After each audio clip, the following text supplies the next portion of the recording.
the genesis of my working with Bob goes back to a record I made with Doug Sahm in the early 70s, I think 71, Doug Sahm and Band, which has been reissued, and it's a nice record. And we had a lot of good players on the record, including Dr. John, Fathead Newman, the Memphis Horns, Doug. Well, actually, it was his record. And Dylan was in a period then when he had great admiration for players. Like he loved Willie Nelson. He loved Doug Sahm. He was very close to Doug. So he used to come up to that session, which was at Atlantic Studios, 61st and Broadway, and hang out at the sessions. And he was the irrepressible Dylan. We'd be making a take, and he'd pick up a tambourine, and he'd hit a couple of licks, or he'd go over to Fender Rhodes, hit a few chords, pick up the guitar. And we took a break during the session. I went back to my office, Bob and I, and we cooled out. And he said to me, this is 71, mind you, he said, you know, I've done the word trip. I want to do the music trip. I didn't know what he was talking about at that time. I only had a vague idea, and it just passed.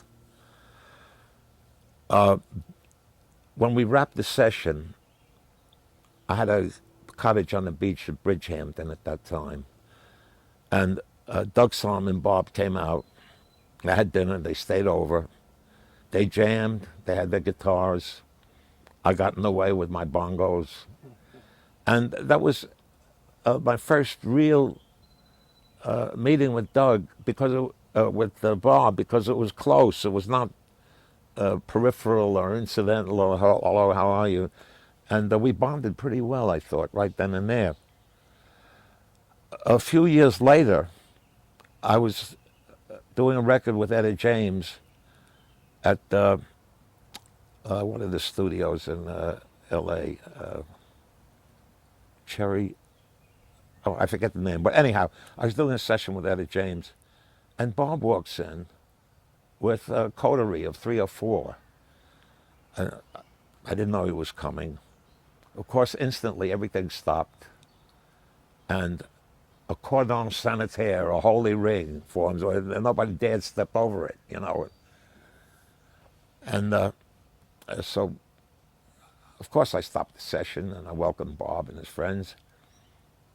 And he said to me, you know, I've been writing on the piano lately.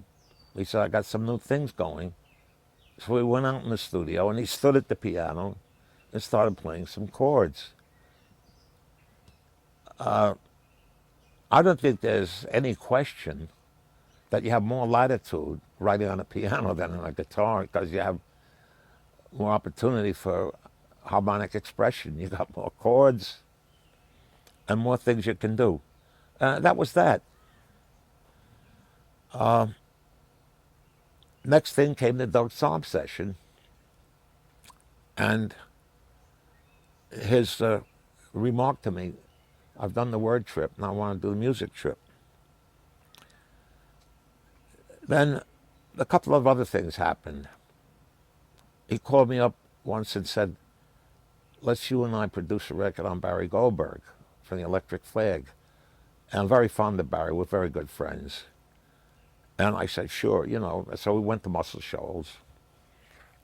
Nothing much came of it. We did the record. But again, it was like tightening up with Bob, you know. And he brought Sarah along then.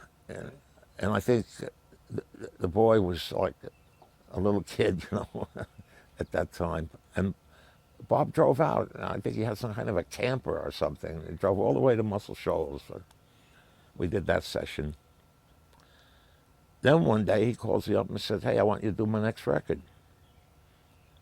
So when it's Bob, it's, yes, sir, you want me to jump? How high? Where do I land? You know. And we worked out an idea. I thought I would take him to Muscle Shoals. But when I said to him, let's go to Muscle Shoals. He said, that sounds good.